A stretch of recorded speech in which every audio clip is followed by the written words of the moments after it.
Guardar. Guardar uma coisa não é escondê-la ou trancá-la. Em cofre não se guarda coisa alguma. Em cofre perde-se a coisa à vista. Guardar uma coisa é olhá-la, mirá-la, por admirá-la, isto é, iluminá-la ou ser por ela iluminado. Guardar uma coisa é vigiá-la, isto é, fazer vigília por ela, isto é, velar por ela, isto é, estar acordado por ela, isto é, estar por ela ou ser por ela. Por isso, melhor se guarda o voo de um pássaro do que pássaros sem voos.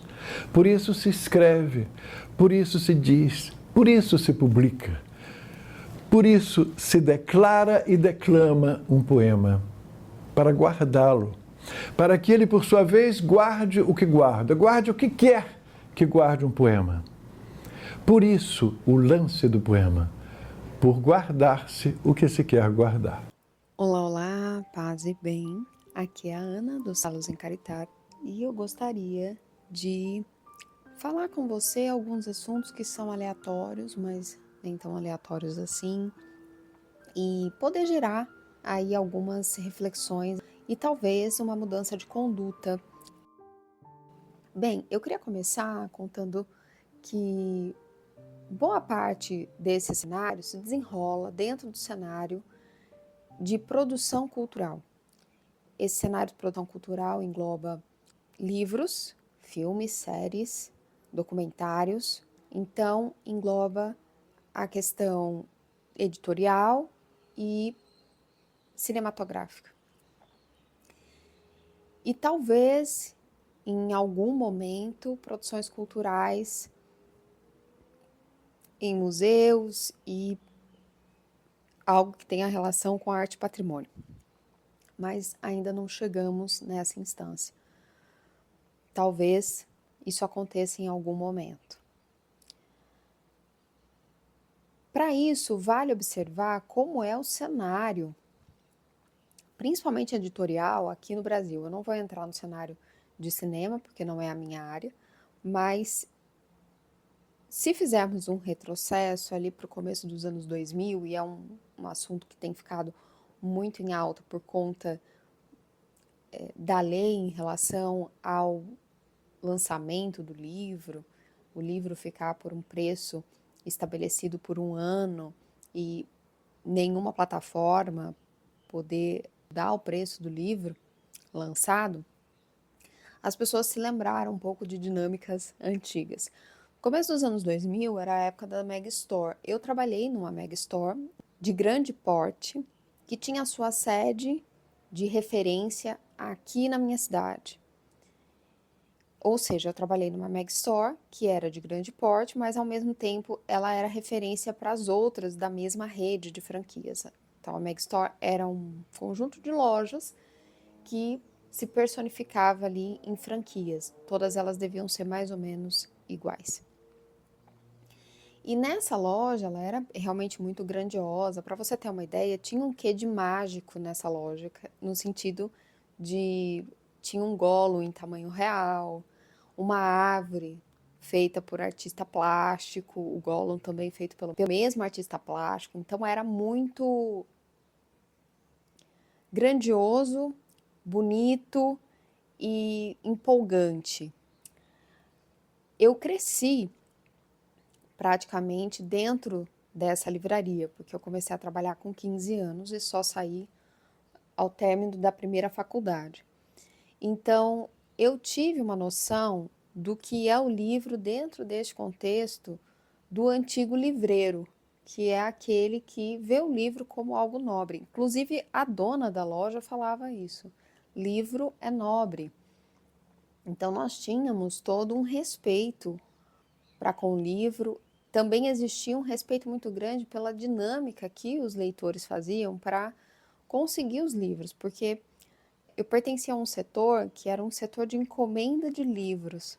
À época existiam alguns sites, que eram sites dessas mesmas livrarias que eram Mega Store, só que não tinha toda essa oferta e nem tampouco tanta disponibilidade, facilidade de encontrar livros. Então existia sempre um setor de encomenda dentro das livrarias e eu fazia parte desse setor de buscadores de livro, e realmente a gente pesquisava o livro, tanto para aquela pessoa que sabia tudo, o nome, o ISBN, e aquela que dizia, é um livro de capa azul, mais ou menos do autor tal, e nós fazíamos ali uma busca para que aquele livro fosse encontrado e a pessoa pudesse ter acesso.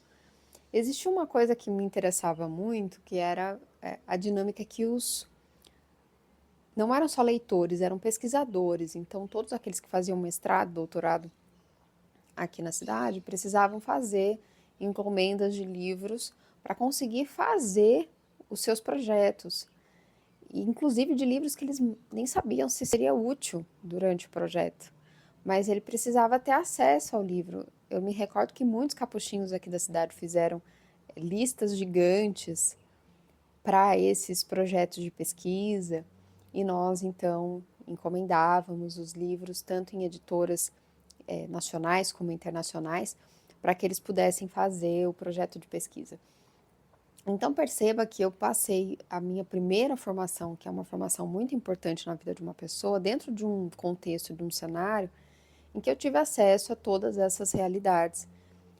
E eu estou compartilhando para que vocês compreendam que a minha percepção a respeito do mercado editorial está muito localizada nesse lugar de extremo respeito, tanto à pessoa que está a ler, que é o pesquisador, quanto ao livro em si, e principalmente ao autor. O livro não existe sem o autor. E nesse cenário de Megastore, é claro que eu estou falando da minha vivência. Era uma Megastore que tinha pouquíssimos problemas de gerenciamento. Era uma época, ali começo dos anos 2000, em que realmente existia um comprometimento dos proprietários transformar aquele lugar num lugar de formação e de enriquecimento para quem entrava lá e para quem trabalhava lá. Eu sei que nem todo mundo que trabalhou em Megastore teve essa experiência. Acredito que tenha quem teve experiências péssimas com Megastore, mas não foi o meu caso. O meu caso era um ambiente difícil de trabalhar no sentido de que tinha muita gente. A Megastore sempre foi vista como uma parte integrante da estrutura do shopping, então era um corredor, o que para mim hoje, pensando, alguns aspectos eu entendo como positivo. Então, a livraria não era um território à parte, a pessoa tinha acesso ao livro, ela entrava em contato com essas realidades com muito mais facilidade do que hoje. Não era um território apartado, era um território que, independente da pessoa ter acesso financeiro para alguns livros, ela poderia pelo menos ter algum acesso àquele material. Então eu entendo como uma parte benéfica social da Megastore. Eu sei que existe todo um enredo a respeito do dinheiro envolvido, era muito dinheiro. Muitos daqueles livros eram consignados, e aqui eu acho que eu posso entrar na questão administrativa da Megastore, para que você que talvez seja mais novo entenda como é que funcionava. O livro chegava consignado. A editora emprestava o livro para a livraria, que vendia e depois repassava o valor para a editora daquilo que tinha vendido e o resto dos livros que tinham sobrado. Só que dentro dessa dinâmica de uma Megastore que recebia muitas pessoas, muitas delas com o péssimo hábito do roubo, poderia se perder exemplares. E muitas vezes algumas dessas Megastores não passavam o valor desses livros que se perdiam, e às vezes algumas sequer passavam o valor mesmo. Então tinha muita editora que ficava refém da Megastore. E aí você vai perceber adiante na minha reflexão que essa dinâmica mudou um pouco, mas ainda se mantém uma única parte desse sistema. Então, a editora era refém da Megastore e o autor era refém da editora. Hoje, a editora não é refém de nenhuma Megastore por conta das questões dos sites, dela própria poder montar uma imagem, mas o autor continua ainda, falaremos mais adiante sobre isso, refém da editora. E quando eu digo refém, é refém financeiro, porque não é um refém criativo, é um refém financeiro, em que este agente pode tanto retribuir quanto ludibriar, enganar nesse sistema, nessa dinâmica. Então veja bem, a Megastore, ela era, para quem nunca conheceu, estruturas grandiosas que faziam um mix entre livraria, game e papelaria. Essa livraria se dividia normalmente em várias áreas e um setor à parte, que normalmente também tinha um ar mais mágico do que o restante da Megastore, que era dedicado ao infantil. Não era toda a Megastore que tinha esse aspecto do mágico.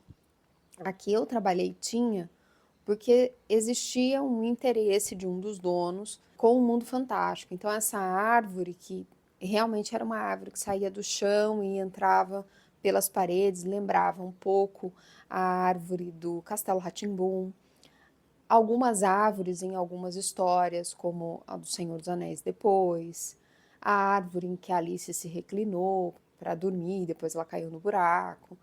Então eram lugares e coisas que remetiam a portais, que tinham alguma ligação ou que sempre apareciam em algum aspecto, em algum nível, dentro do mundo fantástico. A área infantil também era assim. Depois essa área ela mudou e ela se transformou num lugar em que existia vários setores coloridos e cada cor representava um trecho de idade. E os materiais, os livros, os brinquedos eram separados nesses nichos, que eram enormes, nessas prateleiras coloridas, que tomavam um setor inteiro. E as pessoas, o consumidor poderia chegar e solicitar um material por idade, e ele teria ali um setor inteiro para aquela idade. Os brinquedos desse setor, e aí eu acho que eu posso compartilhar o quanto que esse empresário ele estava além do tempo, porque isso, começo dos anos 2000, ele trouxe uns brinquedos que é a característica de brinquedo europeu, que é um brinquedo de madeira, um pouco educativo, que não tem algumas cores, mas não são cores muito brilhantes. Ele tem uma característica artesanal muito forte. E ele trouxe várias dessas empresas, muitas delas eram realmente estrangeiras, e também conseguiu contato com várias empresas de artesãos de brinquedos brasileiros para conseguir fazer uma curadoria importante, grande, de brinquedos dessa categoria para todas as idades. Então não tinham brinquedos só dessas grandes empresas que fazem brinquedos já estabelecidos, brinquedos americanos, que muitas vezes são disponibilizados aqui no Brasil ainda hoje, ultrapassados e caros. Então ele conseguiu quebrar isso, e tanto os americanos vinham novos lançamentos, quanto aqueles que tinham uma característica mais europeia, ou então de brinquedos brasileiros artesanais, com uma quantidade e uma qualidade muito boa. Era uma administração para muito além daquilo que uma Megastore normal tinha. E agora acho que vale fazer uma pequena viagem a respeito do mercado editorial, da precificação do livro. Eu disse a você que eu comecei trabalhando nessa livraria com 15 anos e até hoje trabalhei em todas as áreas imagináveis dentro do cenário editorial. Então já trabalhei na edição, já trabalhei como chefe de editora, já trabalhei como revisão, tradução, autor, enfim, físico e digital. Então acredito que tenho uma bagagem, né? Eu tenho 37, para te orientar aí em constituir algumas balizas e oferecer algumas informações a respeito desse setor.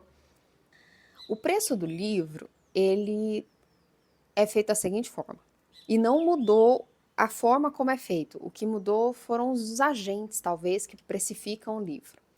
Mas a editora, ela pode ter uma gráfica, ela pode contratar uma gráfica.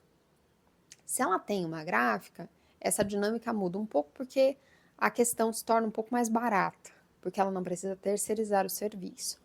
Mas, de modo geral, até 2017, algumas edições que eram de capa mole com orelha, imagens coloridas dentro do livro, um livro de tamanho convencional, que não é um pocket, mas também não é aquele formato maior, poderia sair de uma gráfica com 150, 200 páginas, vamos colocar 150, por 9 a 12, 15 reais. A partir de 15 reais era se o livro era capa dura, tinha realmente muitíssimas imagens. Então o livro saía da gráfica com esse preço. Esse preço era o preço de custo. A editora colocava 100% em cima. Então se o livro saía R$ 9,00, a editora vendia por R$ 18,00. Então é importante você considerar que se porventura o valor do livro aumenta na gráfica, por exemplo, ela precisa pagar mais por papel, pode ser que esse valor aumente ainda mais. Mas não só porque o valor de custo aumenta, mas porque a editora ainda coloca 100% em cima. Então é importante entender que assim, o valor do livro aumentou não só porque o preço do papel aumentou, mas também porque ninguém, dentro dessa cadeia que eu vou te explicar, quer perder dinheiro. Todo mundo ainda quer colocar a dinâmica do 100% em cima, ou mais. Porque você verá que existe um sinalizador dentro dessa dinâmica. Mesmo que o preço do papel aumente, quando a editora coloca 100%, vamos supor que de 18 ele passa a ser vendido pela editora por 22, supondo. Porque talvez ela tenha que compensar o valor do papel que a gráfica cobriu. Não sei, mas vamos colocar que isso seja verdade. Quando a editora passa para a livraria ou para o distribuidor, que pode ser um gestor de sites ou um site em específico, esse site coloca mais 100% em cima. A livraria, ela pode colocar até mais que 100% em cima, ela pode colocar 120%. Alguns sites colocam mais que 100%, colocam 120%, 130%. Seria o preço da paga, do valor de custo, mais a margem de lucro. E às vezes ele quer uma margem de lucro maior. Então, com o preço que está sendo vendido hoje, e aqui eu dei um exemplo de um livro simples, de 150 a 200 páginas, que sai aí no máximo de 9 a 20 reais de uma editora ainda hoje, está sendo vendido a 60 reais. Então você compreende que existe a dinâmica do preço do papel, mas muito provavelmente alguém dentro desse caminho está colocando mais porcentagem aí em cima do valor do livro. O que vale a pena considerar? Que em nenhum momento eu falei da pessoa que fez esse material, o autor. Isso significa que a cadeia está ganhando, mas o valor pago ao autor não mudou. Em nenhum momento, desde 2000, dos anos 2000, o autor continua recebendo a mesma coisa. O autor recebe uma margem muito pequena desse preço que talvez você compre num livro físico. E aqui eu acho que vale a pena abrir para vocês como é que funciona o retorno deste valor para o autor. E vou aqui fazer um comparativo entre o digital e o físico. Se um autor vende o seu material pela Hotmart, por exemplo, qualquer um desses sites similares, porque não existe só esse, existem outros, a Hotmart fica com, vamos colocar aqui um valor X, vamos supor que venda por R$ 27,00. A Hotmart fica com R$ 9,00 e o autor fica com R$ 18,00. Este mesmo valor colocado na Amazon, um livro digital vendido a R$ 27,00, A Amazon fica com R$18 ou R$17,80 e o autor fica com R$9 ou R$8 e uns quebrados. Então você já percebe a diferença entre um setor e outro. Um livro físico feito dentro dessa dinâmica em que você paga esse valor que você está vendo aí nos sites, o autor ganha num livro vendido à margem de hoje, que é R$58, R$60, porque nós normalizamos livros vendidos a quase R$100, o autor ganha de R$3 a R$6 por livro, se ele não ganhar R$2. Quando ele não é induzido a fazer uma caixinha de doação para a editora que já não está sugando-o completamente. Por quê? Porque já que ele recebe tão pouco, normalmente ele é induzido a deixar isso em prol da alta cultura, da vida intelectual, da propagação, da educação, do livro. O autor tem que amar, tem que trabalhar por amor, né? O restante da cadeia é por dinheiro mesmo. Por que eu estou contando isso? Para que você talvez consiga ter aí algumas informações, uns balizadores reflexivos a respeito do ato que você pode comprar o livro de um autor achando que está beneficiando-o com algo e não está. Você está enchendo o bolso de alguém aí no meio do caminho que solenemente não valoriza o autor. E aqui chegamos ao meu ponto principal, que é o cenário, tanto católico como não católico, ele tende a nos apontar que nós temos que valorizar a alta cultura, nós temos que valorizar a elite produtora de alta cultura, nós temos que ter vida intelectual, incentivar a ter vida intelectual. Ok. Quem faz alta cultura? Se voltarmos lá atrás, em Platão, nós veremos que os verdadeiros políticos da polis são os autores, os filósofos, os escritores, os artistas, os poetas. Isso significa que os verdadeiros políticos são aqueles que fazem a alta cultura.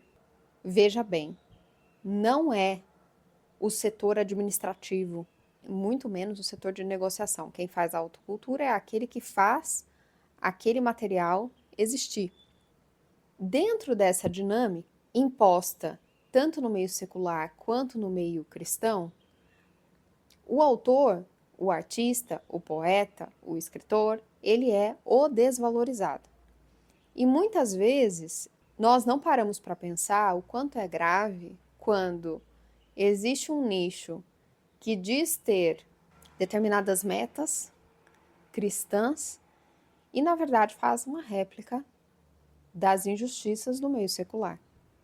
E essa réplica, ela tem várias camadas. Uma delas é a questão da, não só desvalorização, mas da super ação utilizadora do autor. E não só do autor, mas do revisor, do tradutor, enfim.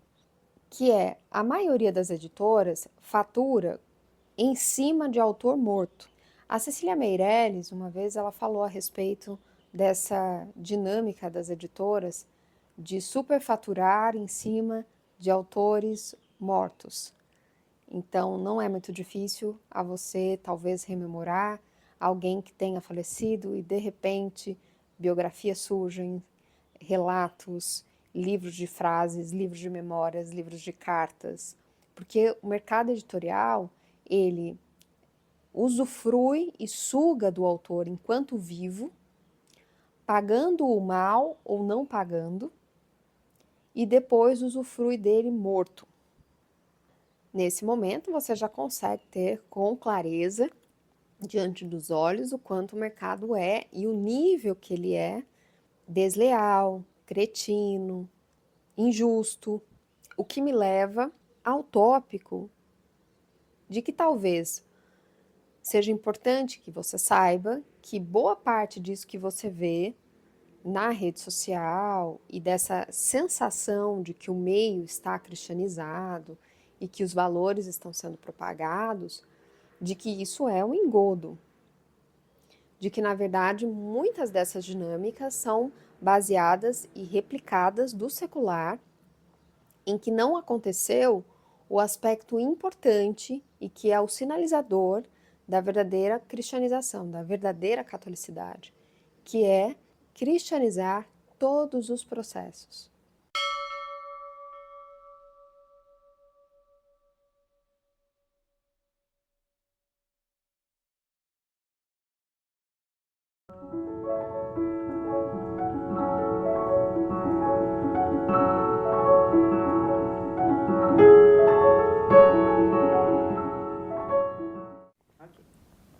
A Florianáusea. Preso à minha classe e a algumas roupas, vou de branco pela rua cinzenta. Melancolias, mercadorias espreitam-me. Devo seguir até o enjoo? Posso, sem armas, revoltar-me? Olhos sujos no relógio da torre. Não. O tempo não chegou de completa justiça. O tempo é ainda de fezes, maus poemas, alucinações e espera. O tempo pobre, o poeta pobre, fundem-se no mesmo impasse. Em vão me tento explicar, os muros são surdos. Sob a pele das palavras há cifras e códigos. O sol consola os doentes e não os renova. As coisas. Que tristes são as coisas, consideradas sem ênfase. Vomitar esse tédio sobre a cidade. 40 anos, nenhum problema resolvido, sequer colocado. Nenhuma carta escrita, nem recebida. Todos os homens voltam para casa. Estão menos livres, mas levam jornais e soletram o mundo, sabendo que o perdem. Crimes da terra, como perdoá-los? Tomei parte em muitos, outros escondi.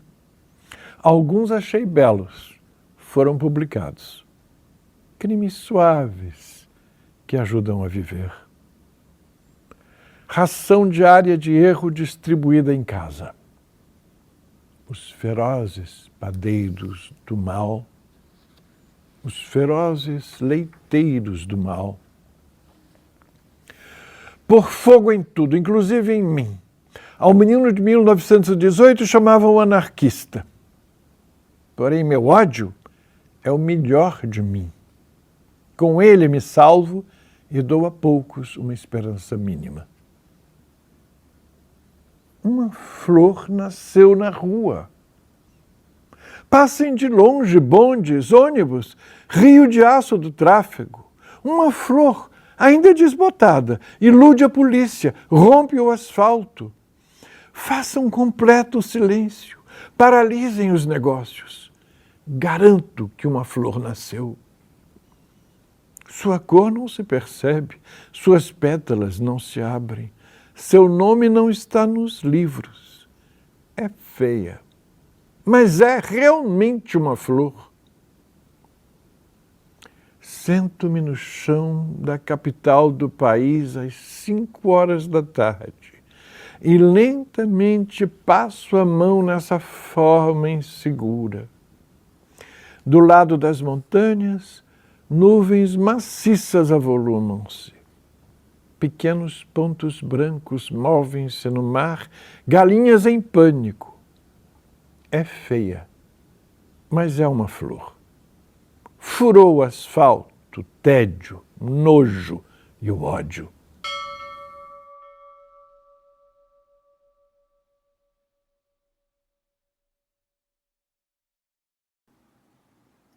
Nossa, esse processo tem toda a cara de canalice.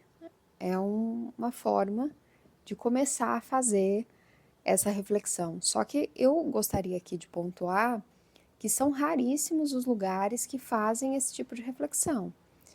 Então, se você tem uma percepção baseado nesse verniz de catolicidade, acreditando que as dinâmicas mudaram de verdade e profundamente, talvez seja importante fazer uma reflexão a respeito disso, baseado em outras informações que talvez te conduzam a um lugar um pouco mais seguro dentro dessa realidade. Eu estou dizendo isso como alguém que sempre fui católica e eu percebo que muitas vezes a dinâmica de vocês, principalmente daqueles que são recém-convertidos, tem um aspecto que precisa ser corrigido e talvez vocês não consigam alcançar ou ter acesso a alguém que faça essa correção, que normalmente seria o diretor espiritual. Muitas vezes, esse verniz de catolicidade, ele é feito pelo número das pessoas envolvidas nas redes sociais e muitas delas são também recém-convertidas. Então, muitos de vocês, recém-convertidos, se espelham em outros recém-convertidos. Ora, isso pode parecer, em algum lugar, algo que esteja conforme a lógica, mas se você parar para perceber um pouquinho, você verá que não tem lógica nenhuma. Você verá que não é muito prudente. É importante escutar e seguir a Sagrada Escritura, o Santo, a tradição da Igreja. Eu já disse isso anteriormente, mas se eu apontasse a você as pessoas que estavam em alta em 2012, que a internet era mato, mas existiam algumas pessoas ali com alta visibilidade, muitos de vocês desconhecem totalmente. Por quê? Ou saíram dessa forma de servir a Deus, ou foram se dedicar única e exclusivamente a algum tipo de vocação específica, ou realmente seguiram outro caminho que não tinha nada a ver com aquilo que elas estavam ali propagando. Então, é importante que exista uma maturação dentro dessa visão. E talvez isso possa ser fortificado com acesso a algumas informações. Essa nova leva católica, ela traz consigo um traço que é o traço do brasileiro de populista, polemista e famosista. Isso já existia dentro de um cenário de TV, rádio e etc., mas isso foi, de certa forma, aplicado ao nicho que cresceu com a rede social. Eu não sou contra a rede social, mas eu preciso apontá-la porque mudou as dinâmicas de comportamento e, dado a área da minha atuação, eu preciso pontuar as realidades. O nicho católico, ele passou a existir, era um nicho que não existia, e claro que o fato de passar a existir é melhor do que não existir. Então, ter materiais, coisas, produtos feitos com essa intenção é uma coisa positiva, mas nós sempre corremos o risco de nos tornarmos uma réplica digital daquelas cabanas em frente ao santuário de Nossa Senhora Aparecida. Uma coisa é criar um nicho saudável, outra coisa é se tornar um vendilhão no templo. Aos meus olhos, nós já estamos com esse perigo prestes a se estabelecer como uma realidade. E é por isso que eu acho que vale a pena falar a respeito de números. Na pesquisa anual SALOS, que é um dos objetivos desse áudio um pouco aleatório em temas, é a questão de até que ponto vocês conhecem a dinâmica digital. E eu cheguei à conclusão de que muitos de vocês ou são desconhecedores da dinâmica ou têm uma visão muito ingênua dos processos. E aqui eu quero pontuar, né? A primeira pergunta foi em relação ao tamanho do site, do Salus in Caritate. A maioria, conhecendo talvez algumas coisas de que falo no site mesmo, ele é um site de nicho de médio alcance. Mas o que isso significa? É a matéria da segunda pergunta. quanto atingiria mensalmente um site de médio alcance. E foi aí que eu percebi que vocês não têm ideia numérica das coisas. E talvez seja porque exista esse desconhecimento e talvez um pré-conceito, que é aquela coisa do eu conheci agora, logo passou a existir agora. Então só pode ser desse tal tamanho. O site, ele tem um alcance de mais de 60 mil mensal. 30 mil, 10 mil é um site de nicho de pequeno alcance. E aqui eu quero fazer uma reflexão a respeito da rede social mais visualizada, que no caso seria o Instagram, agora, neste ano que estou a falar, 2024, pode ser que você que veio do futuro tenha aí uma outra rede em mãos. Agora, 2024, é o Instagram. O Instagram, vamos supor que você tenha alguém que tenha 900 mil seguidores. Então, ela é uma rede que o layout dela é feito para que o número seja maior que a pessoa. Então, se você olhar o número de seguidores, de postagens, é maior do que o nome da pessoa que é dona da conta. Então, os números é maior do que a identidade, é maior do que a personalidade. O que já coloca em cache muitas das falas propagadas dentro dessa mesma rede, de que a identidade importa, será? O que é a identidade imposta por essa rede? O Instagram, ele fez com que a nossa identidade fosse atrelada a esse número, que é maior do que o nosso próprio nome dentro da plataforma. Então, antigamente, você apresentava um currículo com os seus projetos, com as suas coisas concluídas, com o que você fez, faz e sabe. Hoje, aquele número define quem você é, o seu alcance, aqui no Brasil, tá? Na França não é assim, em Portugal não é assim, mas aqui é assim, você é definido pelo número. E é por isso que muitas vezes você tem um quadro de pessoas que ela não tem capacidade, mas como ela tem número, ela passa a ser lida como uma pessoa capaz, ela passa a ser lida como uma pessoa competente. É uma dinâmica estabelecida pela própria ferramenta para que isso seja determinante. Bem, dada essa dinâmica, vale observar, será que isso é real? Não vou entrar no ponto de que existem pessoas que compram seguidores, eu não vou entrar nesse aspecto. Vamos supor que alguém tenha realmente 900, 1 milhão de seguidores. Quanto será que essa pessoa realmente alcança num store e numa postagem? Isso vai depender do estado do Instagram da pessoa, né, da conta da pessoa, se a pessoa é cancelada, se ela não é cancelada, se ela fala polêmica, se ela não fala polêmica, se ela tem visibilidade em outros nichos, se ela não tem visibilidade em outros nichos, da aparência física dessa pessoa também vai levar em consideração, porque é uma rede que é baseada na imagem e que propaga muito essa dependência da imagem da pessoa. E aqui eu não estou falando como uma crítica, nós somos também essa imagem, mas eu só estou dizendo que ela super valoriza essa questão. Assim como, por exemplo, o Twitter, ele super valoriza a opinião. Quanto mais curta e direta e lacradora ela for, melhor. Então, cada rede valoriza um aspecto.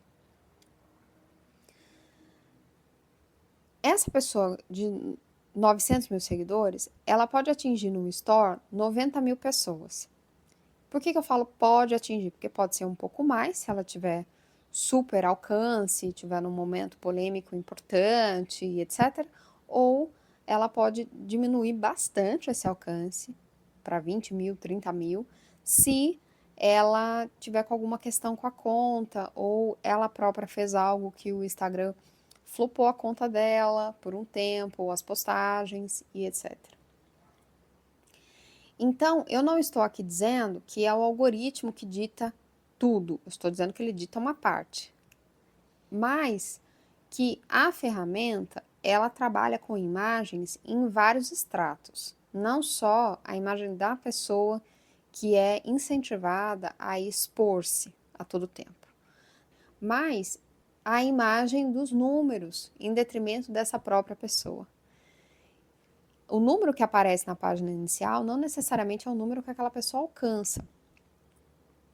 Mesmo que seja um número alto, de 90 mil, ela tem acesso a quê num store de 15 segundos, 60 segundos?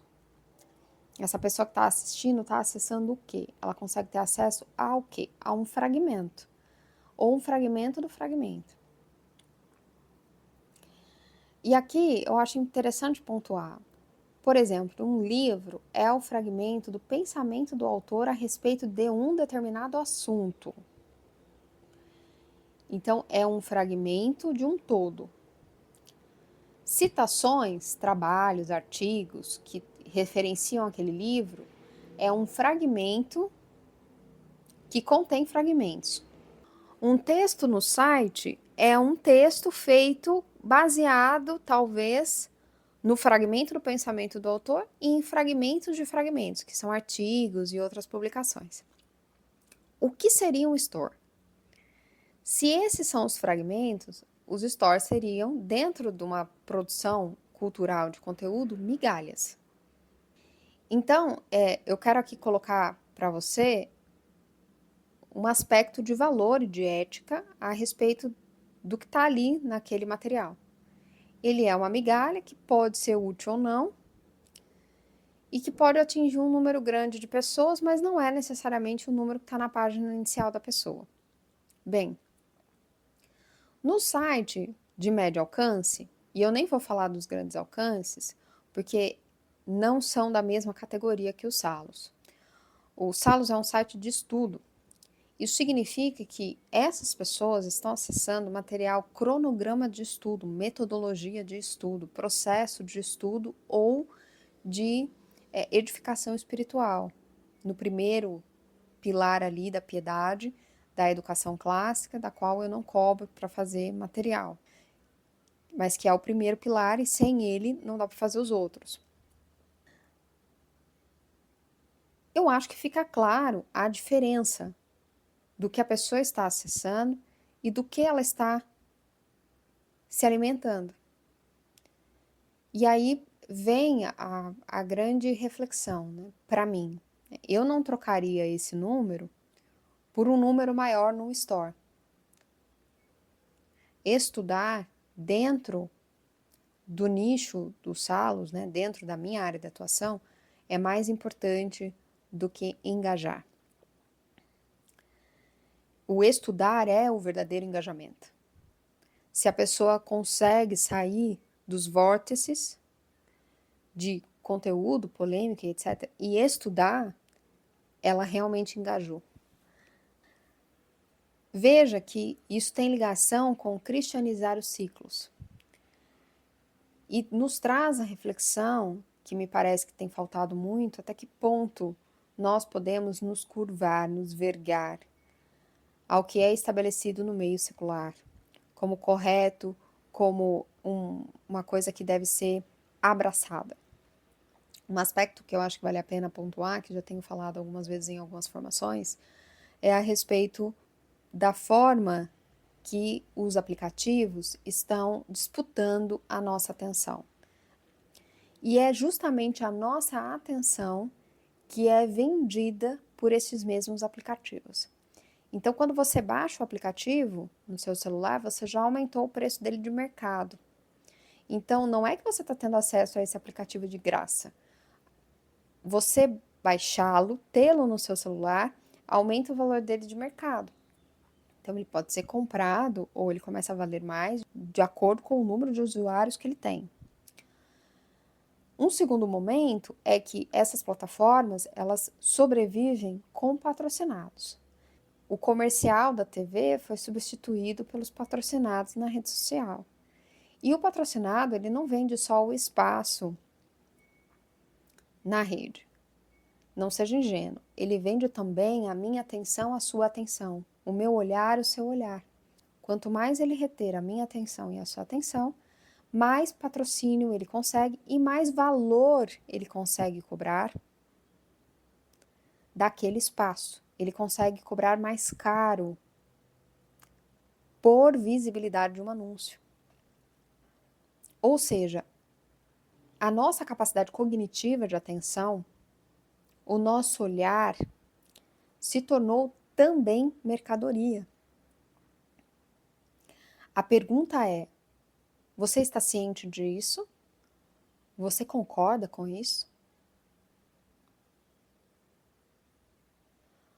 Porque nós não temos um protocolo de responsabilidade social, responsabilidade psicológica, responsabilidade ética desses aplicativos. O Instagram começou a ter alguma quando alguns psicólogos americanos e na Europa começaram a falar a respeito das redes sociais. Ele teve ali uma pequena crise de consciência, mas logo desistiu. Foi quando ele ocultou vários números. Teve muita gente dentro do cenário que achou ruim isso, principalmente aqui no Brasil, que é um país muito ligado a números, no sentido de populismo, polemismo, famosismo. Teve muita rixa por conta disso, porque justamente faz parte da identidade do brasileiro se pautar no exibicionismo para ser. E isso eu não estou tirando da minha cabeça, não. Existe um site que você pode entrar que se chama Factor Culture. Ele faz uma análise em vários níveis a respeito do comportamento dos povos em comparação. Então você pode colocar Brasil e Estados Unidos, Brasil e China, Brasil e Venezuela, Brasil e Cuba, e tem lá um comparativo sobre empatia, pensamento a longo prazo, pensamento a curto prazo, status, né, apreciação de status e coisas que referenciam status. E você verá que o Brasil está sempre em alto nível nessa questão do status, que é essa dinâmica, né, que nós temos no povo, que é parcelar várias vezes uma bolsa de marca, porque o importante é ter aquela marca para dizer que sou baseado naquela marca, que é usar essas ferramentas de status para constituir a própria identidade. Uma coisa que dentro dessa própria ferramenta dá para ver que o americano ele não tem muito. A identidade dele não está necessariamente ligada à construção através dessas ferramentas sociais. E as marcas, os aplicativos, que também são empresas e estruturas de marca, sabem disso. Não é à toa que a rede social ela é bem mais usada aqui no Brasil. Se você fizer uma pesquisa muito simples, você verá que os países aqui, em volta, Venezuela, Peru, Colômbia, Argentina, não usam tanto a rede social quanto o Brasil. E todas estas vertentes estão relacionadas a isso. Isso significa que talvez você e eu também sejamos impactados por isso. Nós não somos a parte do povo. Então, talvez você, mesmo estando no nicho em que você acredita que está tendo uma abordagem reflexiva e atenta, talvez você esteja replicando tal e qual. Por exemplo, é nítido o número de pessoas que têm estudado filosofia em universidade, mas não têm capacidade de avaliar as coisas sociais com clareza. E se deixam levar e ludibriar por essa mentalidade populista, polemista e famosista.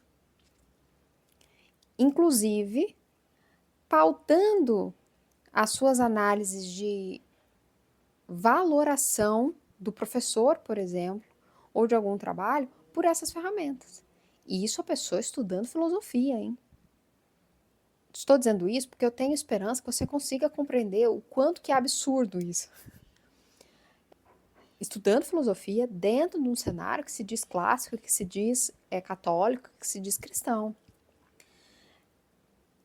No que se refere ao professor, que também está dentro dos políticos que realmente fazem a alta cultura na polis, aqueles que está ali no alicerce, o verdadeiro político é o professor. E nós, dentro dessa ala, que você pode pegar aí a sua plaquinha que você considera sua, católico, ou só católico, que seria o correto, mas de direita, esquerda, conservador, de cima, de baixo, sei lá, ainda não entendeu o valor do professor. Existem lugares em que o professor é extremamente desrespeitado. Situações em que 3 professores estão ali, o que não é tão conhecido em rede social, que às vezes nem tem rede social, ele chega a ser maltratado, deixado de lado, em detrimento daquele que tem muitas vezes muitos seguidores. E que é, em competência e em conhecimento, inferior àquele que não tem rede social, ou aquele que não é tão conhecido. Por essas mesmas pessoas que dizem estudar filosofia, que dizem ser blá, blá, blá, blá, blá, blá, direita, esquerda, de cima, de baixo, enfim. Então, a situação, ela está beirando o caricato. Isso que eu gostaria de pontuar a respeito dessa interação do meio e a intersecção com rede social e a formação de imagens. É uma caricatura e pode ser que você esteja acreditando na caricatura. Estou dizendo que todos são caricatos? Vamos exemplificar, porque também a parte acachapante é difícil de lidar. Não estou dizendo que todo mundo é caricato. Eu estou dizendo que existe a linha da caricatura. E essa linha da caricatura, entenda, não é de um ente, não é do outro ente, não é do fulano, do beltrano, não. É uma linha que as pessoas podem entrar e sair dela à medida que têm consciência que ela existe. Não é um comportamento de um fulano, de um beltrano, de um cicrano, não. É uma linha que é estabelecida por essas intersecções que acabei de te explicar, e a pessoa entra nela. E ela pode ficar ali, vivendo ali, achando que aquilo ali é real. E ela pode sair dela quando tem a real convicção disso. A questão é, você tem consciência de tudo isso que eu estou a falar? Segundo, qual é o seu posicionamento a respeito disso? Será que você tem noção de todas essas coisas? E, principalmente, dentro dessa cadeia, você e eu, embora eu também seja produtora, mas eu também sou consumidora, nós podemos ter uma ação de norteadores do mercado, porque isso aconteceu. O catolicismo se tornou um nicho de mercado. E muitas dessas empresas não estão realmente se importando com marketing. Marketing é filosofia de empresa. A propaganda, o banner, o Reels são ferramentas de promoção, de divulgação. O marketing é a filosofia. Se eu te disser que a maioria desses lugares não tem filosofia de empresa, porque não se importam com isso que eu acabei de falar, ou tem uma filosofia de empresa, eu não posso nem falar secular, porque tem muita empresa secular que é muito séria nesse quesito, que tem muitos valores, que tem muitas coisas que não passam por cima, que são muito respeitosos. Então é uma coisa pagã, mundanizada, errônea, imoral, achei a palavra. Uma conduta imoral da qual não voltam atrás. Você, como consumidor, tem notado isso? Você consegue observar o seu papel dentro dessa estrutura? Que você consumir determinados conteúdos digitais é uma forma de endossar determinadas atitudes? Você tem noção de que existe uma diferença no fim da linha de produção cultural, se realmente você estiver disponível e disposto a encorajar, que não está sendo valorizado? Qual é a sua visão a respeito do autor? Qual que é a sua visão a respeito do professor? Você já parou para pensar na sua própria atitude pessoal a respeito disso?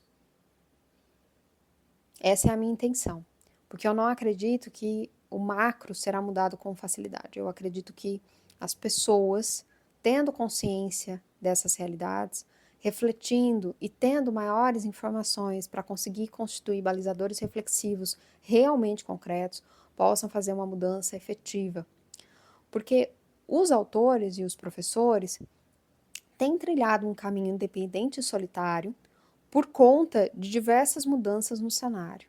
Então, o professor ele não pode mais contar com uma estrutura educacional que o apoie 100%, porque essas estruturas já não existem mais. Ele é visto como uma ferramenta, como um produtor que gerará um produto educacional e esse produto será mercantilizado. Então, ele é só o fazedor de um produto. A mesma coisa o autor, ele é visto como um produtor de um produto e aquilo, sei lá, será vendido e alguém ganhará o dinheiro com isso, menos o autor.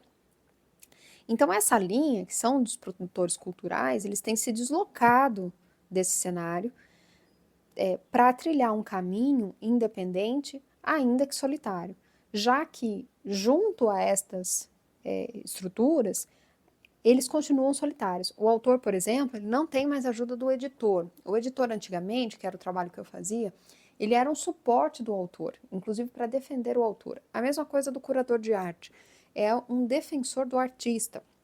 Ele não está lá para ser o editor de negócios, né? Vem a mim o dinheiro. Não é essa a função, mas é isso que tem se transformado. Ou no editor que visa o dinheiro, ele quer ganhar o dinheiro, ou no editor crítico. Então ele só está ali para criticar a obra e ele acredita que essa é a função dele. Acontece que o papel do editor não é nenhum nem outro, é simplesmente apoiar esse autor nos momentos que ele passa. Eu já cheguei a sentar na mesa com um autor que não conseguia escrever, tudo estava na mente dele, mas ele não conseguia escrever, e ele digitava e eu escrevia. O editor, ele ajuda a conceber a obra e a valorizar o autor. Isso ruiu, não existe mais esse sistema. Não existe mais esse tipo de editora. São poucos, existem algumas editoras grandes que ainda possuem um ou outro editor com essa característica, mas ruiu. A mesma coisa os colégios, os institutos que realmente valorizam o professor. E isso eu digo de verdade, deslocado da questão do populismo, do polemismo e do famosismo. O escritor, o professor, o artista, ele se desloca dessas estruturas, abandonando-as à publicação e à vivência com os autores mortos, do qual elas agora têm o poder de usufruir lindamente, sem nenhum pudor, e tentam fazer o seu caminho independente, solitário, no entanto, mais justo. Como já acabei de pontuar a vocês a respeito das questões do mercado, de valoração e remuneração desses profissionais. Isso talvez aponte uma coisa que é necessário que aconteça, principalmente aqui no Brasil, que é o deslocamento da cultura, da produção cultural, de entidades e até de partidos, para que ela possa sobreviver independente do que esteja acontecendo nos ciclos partidários, políticos, ideológicos e etc., para que ela consiga ter uma vida fértil independente disso. Alguns países já possuem essa característica, que a produção cultural ela continua acontecendo independente do que está em pauta na questão política, ideológica ou até mesmo da ascensão e declínio de grupos. E isso é favorecido com alguns incentivos, inclusive do próprio governo. Tem muita gente que tem problemas com as questões de incentivo, mas eu deixo aqui mais um balizador reflexivo, como é que a cultura conseguirá se restabelecer se não tiver incentivo. Nós temos um país com muitas dificuldades em vários outros setores, mas nós não podemos continuar com essa percepção de que a cultura ela é inferior no benefício que faz ao povo. Primeiro que, no que se refere à educação, a cultura é integrante do processo educacional. Inclusive, o processo educacional no Brasil está em declínio por conta da falta de acesso ao acervo cultural. Um dos pontos é esse, porque a metodologia não faz com que o aluno acesse esse acervo. Então, investir em cultura para que essa criança possa ter a possibilidade de acessar lugares, e eu estou falando do pessoal da periferia, acessar lugares que ela não teria em outros momentos, acessar bibliotecas, teatros com facilidade, é enriquecer o processo educacional e facilitar o papel do professor, principalmente o professor da periferia. Ele precisa de um ambiente que possa ser um pouco mais salutar do que aquele em que aquela criança vive dia e noite. E isso só é possível com uma cultura estabelecida, com portais em que essa criança possa entrar, esse jovem adulto possa entrar, esse adolescente possa entrar. Porque da mesma forma que uma boca na periferia é um portal do inferno, a porta de um teatro, de um museu, de uma igreja, são portas para o céu. E isso é estabelecido pela cultura.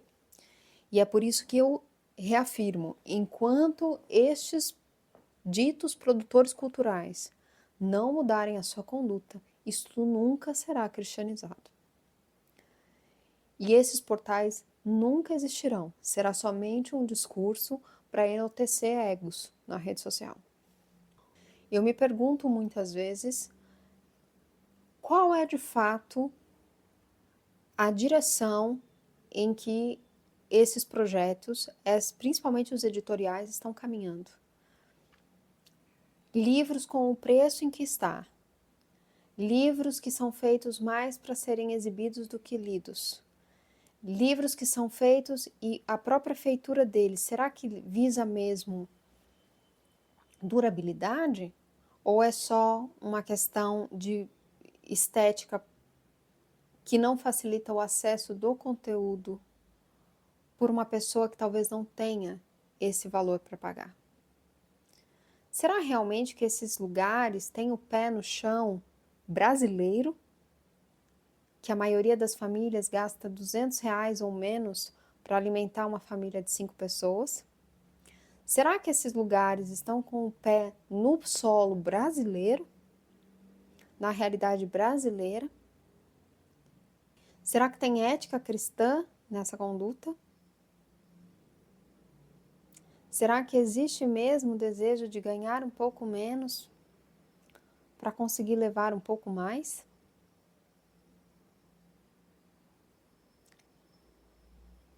Eu não vou entrar no cenário do cinema, porque eu acho que talvez ele esteja um pouco melhor,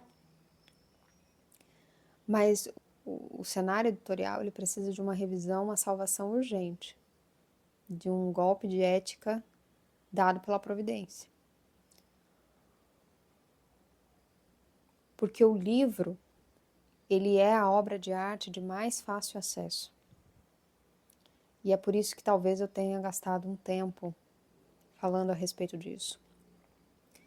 Estou nesse ambiente desde os 15 anos de idade, as minhas graduações, pós-graduações, até mesmo enquanto eu estava na área da saúde, tinha muita relação com a literatura, com o livro. O livro é a obra de arte mais acessível. Você consegue fazer com que uma criança, um jovem adulto, um adolescente, uma pessoa, um adulto mesmo e um idoso entre em contato com a obra de arte se você entrar no museu. É preciso um deslocamento, o livro não. O livro ele está com a obra de arte em mãos. É o acesso mais genuíno, direto e fácil. E aqui me leva a um tema que é a questão da pesquisa. Eu percebo que, talvez por conta de falta de direção, dentro desses mesmos ciclos que mencionei, as pessoas estão interessadas em educação e filosofia, mas esquecem a ferramenta é a arte e a literatura. Só que essa ferramenta ela precisa ser acessível. Livro não é artigo de luxo. Livro é uma coisa necessária para a sanidade de um povo. Precisa ser de fácil acesso, de custo acessível. E precisa chegar às pessoas. Recentemente, eu tive acesso a um grupo de catequese em que 3 famílias não tinham Bíblia. As Bíblias que elas possuíam eram as Bíblias protestantes. Elas não tinham acesso à Bíblia católica. Não tinham acesso mesmo, porque a Bíblia está quase R$ 100. para essas famílias de periferia gastar R$ 100 numa Bíblia, que pode parecer heresia para alguns, mas é quase a compra do mês para elas, para essas famílias. Eu não sei realmente o que passa na cabeça desse setor, sinceramente. Eu não sei se realmente eles vivem no mesmo Brasil que eu. Eu não sei se essa bolha excessiva, esses ciclos que eu já tinha chamado de bolha lá atrás e agora está todo mundo falando de bolha, como papagaios interneteiros, e talvez seja porque vocês estejam realmente num estrato social mais favorecido. Mas é importante que aqueles que têm um estrato social mais favorecido tenham visão disso. E ao contrário dos revolucionários que têm dó e pena de si mesmos de pertencerem a uma classe social maior, que possam utilizar desse lugar para facilitar o acesso das outras pessoas. Inclusive, deixando algumas coisas para trás dentro desse processo, cristianizando os processos.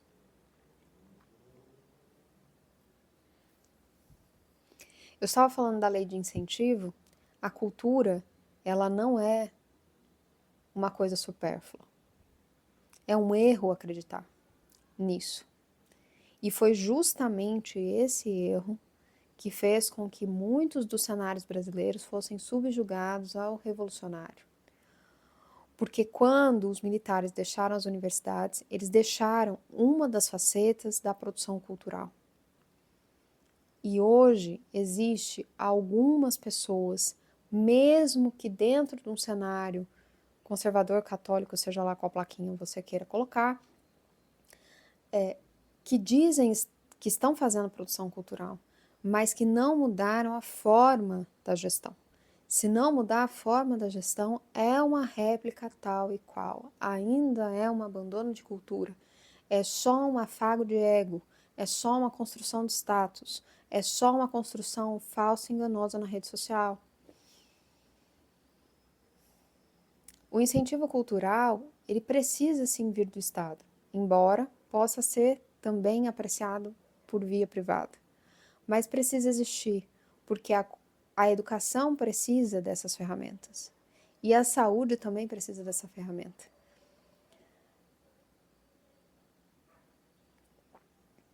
Você acha realmente que as pessoas não precisam de cultura estando nos ambientes hospitalares e em outros lugares? Ela precisa também disso. Porque a arte, a cultura, ela é um curativo de alma. É um veículo que pode também ser utilizado por Deus para purificar, para fazer um processo de catarse na alma das pessoas.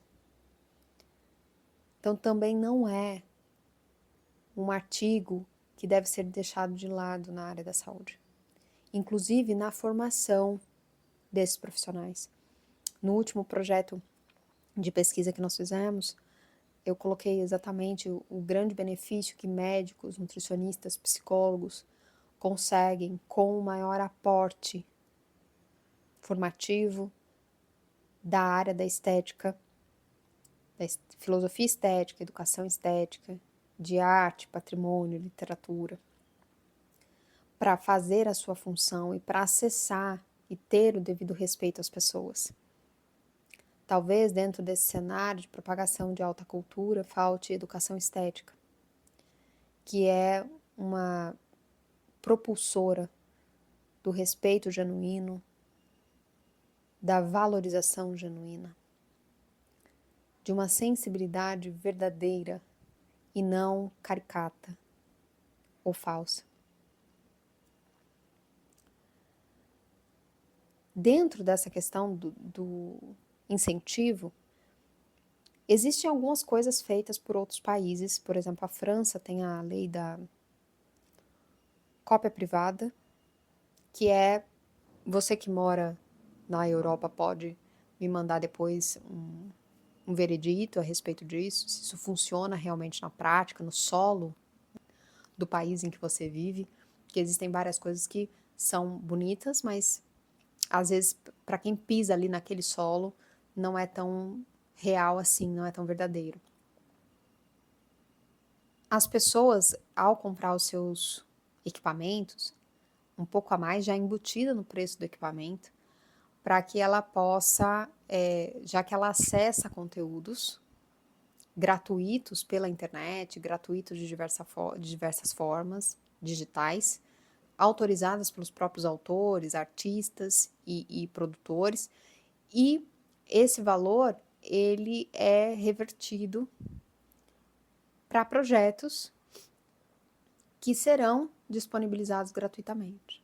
Então, é um ciclo de gratuidade dentro do cenário cultural, em que os produtores, os autores, os artistas, eles são valorizados, porque são entendidos como pessoas que precisam receber a sua remuneração, e também é entendido que esse produto, ele precisa, cultural, essa produção cultural precisa chegar gratuitamente até as pessoas.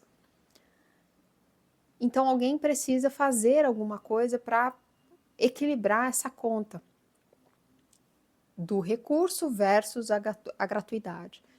E essa da cópia gratuita foi uma forma que eles estabeleceram para conseguir fazer esse circuito funcionar.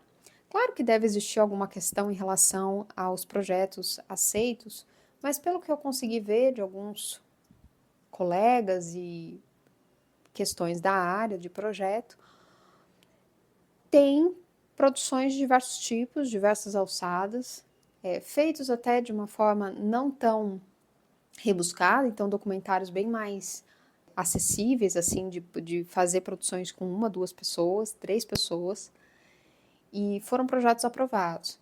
Esse valor, ele é colocado em algumas instituições que fazem essa curadoria dos projetos e avaliação de projetos. É claro que é um número gigante, muitas vezes recebe 1.200 projetos e 180 são aprovados, mas existem algumas questões para gerenciar esse aspecto da gratuidade da produção cultural que precisa ser levado em consideração.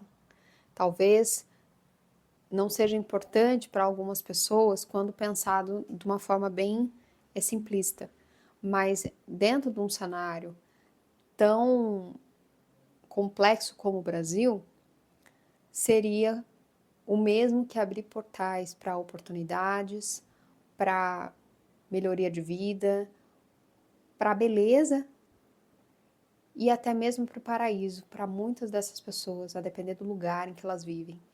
Muitos dos professores e profissionais vão entender exatamente do que eu estou falando e do quanto esses portais fazem falta na didática, né? O professor, ele pode ser um portal, mas se ele contasse com outros portais que cercassem esse aluno, ele provavelmente teria mais chances de encontrar um caminho mais salutar, mais edificante.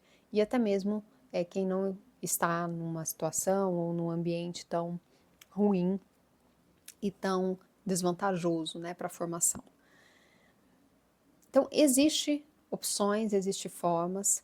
Talvez nós tenhamos aí a oportunidade de deslocar a cultura desses enredos políticos e ideológicos, tanto de direita, de esquerda, conservador, progressista, e fazer com que a cultura consiga subsistir com autonomia, com respeito aos diversos tipos de produção cultural, independente do tipo de governo e do tipo de coisa que venha a se estabelecer num aspecto da politicagem, né? Porque, como eu disse, quem faz política mesmo é o professor, o escritor, o artista.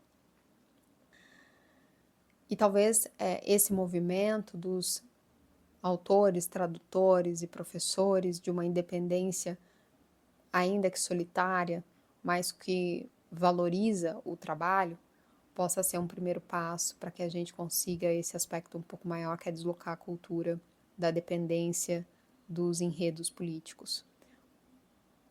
O Brasil já teve vários projetos culturais de identidade nacional.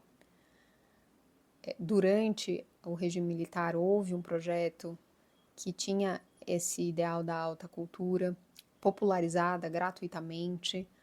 Então, as pessoas tinham acesso a concertos gratuitos feitos pelas orquestras sinfônicas. Isso ainda existe nas orquestras sinfônicas, mas era uma coisa grandiosa, propagada e passada na TV. Inclusive, você encontrará a Orquestra Sinfônica do Brasil fazendo um concerto público que foi transmitido pela Globo.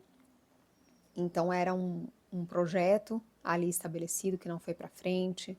Nós tivemos antes um projeto de um Brasil modernista, um Brasil que tinha novas ideias, que não assimilava mais as coisas europeias, mas que concebia as próprias coisas, gerando aí uma reflexão que é muito presente naquele livro Macunaíma, que não gosto muito, mas enfim, o próprio Macunaíma ele passa a ser uma representação do brasileiro, que não tem muita ideia de quem é, mas essa ideia de que o brasileiro na verdade é o índio, que se tornou europeu. Depois, mais recentemente, nós tivemos muitas coisas em relação à questão do moderno e do artesanato, de valorizar coisas locais, porque todos esses movimentos intuem que o brasileiro não tem personalidade, né? Nós não temos, como outros países, uma veste típica, uma forma típica de ser e etc. Nós somos o resultado da junção de vários povos, de várias línguas, e isso talvez seja a nossa grande força cultural. E por isso que esse deslocamento é tão importante. Porque precisa ser um território que realmente valorize tudo isso que está dentro do brasileiro.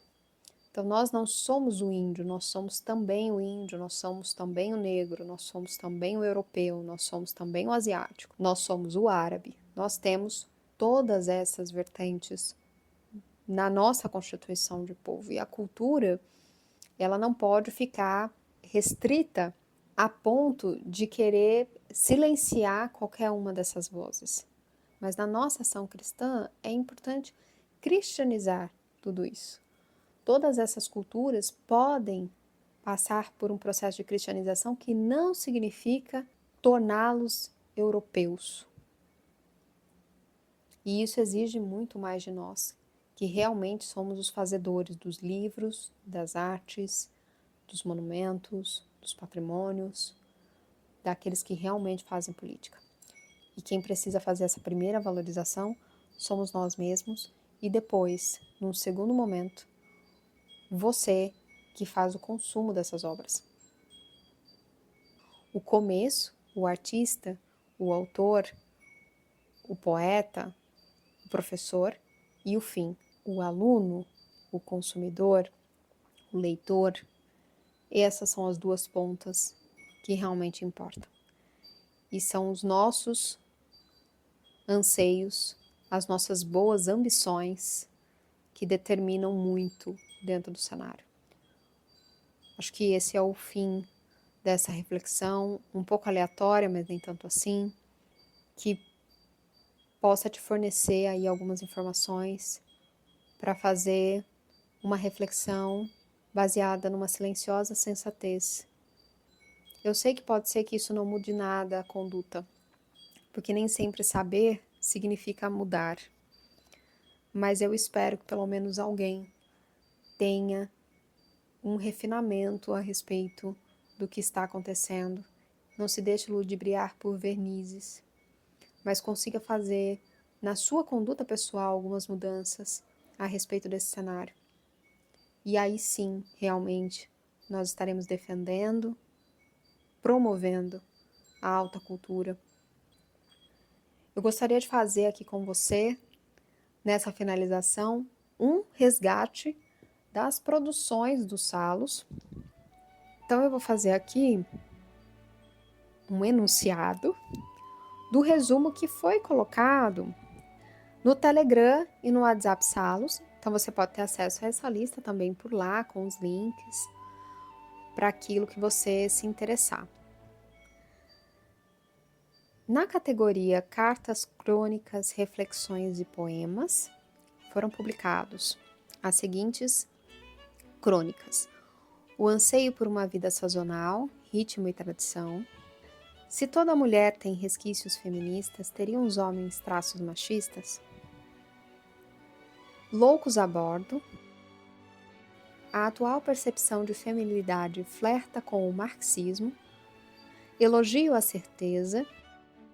O Não das Prudentes. Uma Vida Quieta. Esperar pelo Messias. Suas folhas nunca murcham. Como a árvore plantada junto às águas. Na aba Educação e Filosofia foram publicados a transcrição da aula, também aqui presente, em áudio, Educação do Encorajamento na Igreja e na Sociedade, e depois os artigos Ensino da Moral Católica aplicada à Igreja e Colégios, a transcrição da aula Educação Clássica aplicada à Catequese, Abraão, Sara e Agar, reflexões sobre a complementariedade cristã ou a falta dela, a Virgem Maria e a dedicação ao estudo e à educação, Adão e Eva, reflexões sobre a complementariedade cristã ou a falta dela, a piedade no cotidiano da vida de estudos, e o calendário Literato Católico. Dentro da aba Arte e Literatura foram publicados a Estética como Estudo da Beleza, a Estética como Disciplina do século XVIII e, por último, o que é a Estética. Todos esses materiais estão disponíveis gratuitamente na forma de artigo e alguns em complemento com mapas mentais no site Salus in Caritate. Todas essas publicações são feitas com o apoio dos mecenas, que apoiam os projetos de pesquisa e produção cultural do Salus já há alguns anos. E você pode encontrar o link para também se tornar um mecenas, auxiliando na feitura desses artigos e na produção cultural. Outros materiais foram concebidos na forma de livro digital. Então, O Véu na Tradição Cristã é um estudo de aprofundamento que foi traduzido de um material americano e contou também com tradutor, revisor, curadoria de arte, e traz um aspecto muito importante que são as notas, que eu insisti em colocar, em deixá-las a respeito do latim, do texto realmente em latim. Então, o texto todo é abordado segundo os padres da igreja, com o texto no original, com a tradução, tanto feito direto do latim para o inglês, como do latim para o português. Então, eu quis enriquecer essa produção com alguns aspectos de tradução para que você tivesse mais informações a respeito do assunto. Aprofunda bastante um dos estudos que é um dos mais acessados do site, que é o uso piedoso do véu, e ele veio como um complemento ainda mais aprofundado da temática. Depois foi feita uma reedição do material do Advento. Tem orientações específicas a respeito dessa publicação no Telegram e no WhatsApp Salus. Foi feita uma nova curadoria de arte e uma nova revisão de texto. Era um material que eu já queria publicar há muito tempo, então, graças a Deus, esse ano foi possível, junto com o plano de leitura bíblica para o Dia de Ação de Graças. Também era um plano que eu queria publicar há muito tempo. Já fazia aí há alguns anos que eu gostaria de estabelecer essa ligação entre o Dia de Ação de Graças, a festa de São Nicolau, a festa de Santa Luzia e o Natal.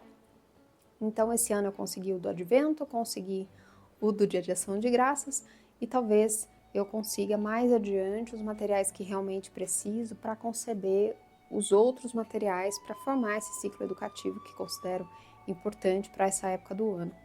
por hora. Deixo disponível esses 2 materiais. E segundo a inspiração que eu recebi, para refazê-los ou fazê-los. E os 2 têm orientação específica para grupos, famílias e reverendos, né, os sacerdotes que usam o conteúdo do site, no grupo do Telegram e do WhatsApp. Os 2 trabalhos contínuos são a revista Salutares, que foi publicada esse ano 3 números, um sobre arte nos primeiros 1000 anos da igreja, depois arte na Idade Média e arte na Renascença. É um projeto que trabalha educação estética e arte e patrimônio, que é a minha área de especialização acadêmica.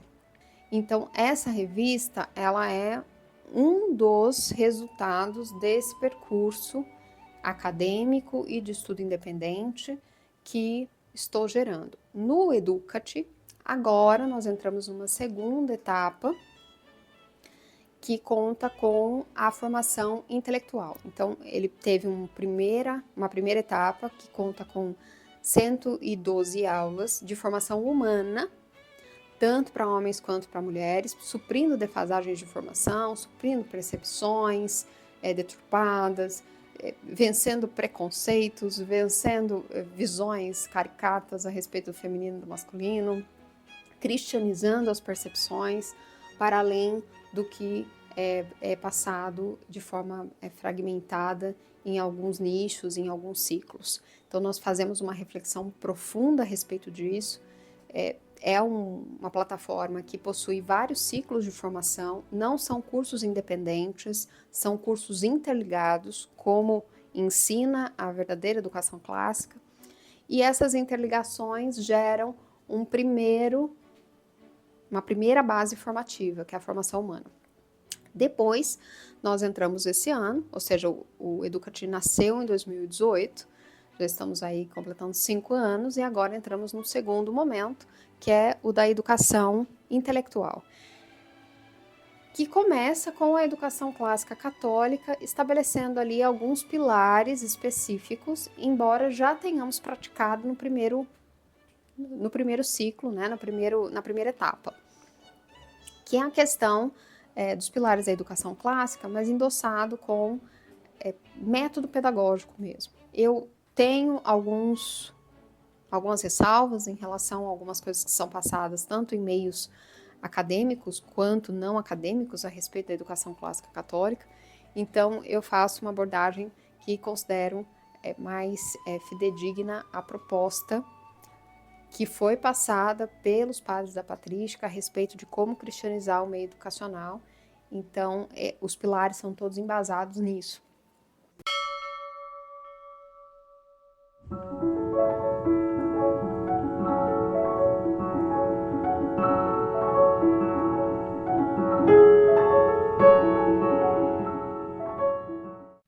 O elefante. Fabrico um elefante de meus poucos recursos. Um tanto de madeira, tirado a velhos móveis, talvez lhe dê apoio. E o encho de algodão, de paina, de doçura. A cola vai fixar suas orelhas pensas. A tromba sem novela é a parte mais feliz de sua arquitetura. Mas há também as presas, dessa matéria pura que não sei figurar. Tão alva essa riqueza a espojar-se nos circos, sem perda ou corrupção. E há por fim os olhos, onde se deposita parte do elefante mais fluida e permanente, alheia a toda fraude. Eis meu pobre elefante, pronto para sair à procura de amigos, num mundo enfastiado que já não crê nos bichos e duvida das coisas. Ei-lo, massa imponente e frágil, que se abana e move lentamente a pele costurada, onde há flores de pano e nuvens, alusões a um mundo mais poético, onde o amor reagrupa as formas naturais. Vai o meu elefante pela rua povoada, mas não o querem ver, nem mesmo para rir da cauda que ameaça deixá-lo ir sozinho. É todo graça, embora as pernas não ajudem, e seu ventre balofo se arrisque a desabar ao mais leve empurrão. Mostra com elegância sua mínima vida, e não há na cidade alma que se disponha a recolher em si desse corpo sensível a fugitiva imagem, o passo desastrado, mas faminto e tocante. Mas faminto de seres e situações patéticas, de encontros ao luar, no mais profundo oceano, sob a raiz das árvores ou no seio das conchas, de luzes que não cegam e brilham através dos troncos mais espessos. Esse passo que vai sem esmagar as plantas no campo de batalha, à procura de sítios, segredos, episódios não contados em livro, de que apenas o vento, as folhas, a formiga reconhecem o talhe, mas que os homens ignoram, pois só ousam mostrar-se sob a paz das cortinas, a pálpebra cerrada. E já tarde da noite volta meu elefante, mas volta fatigado, as patas vacilantes se desmancham no pó.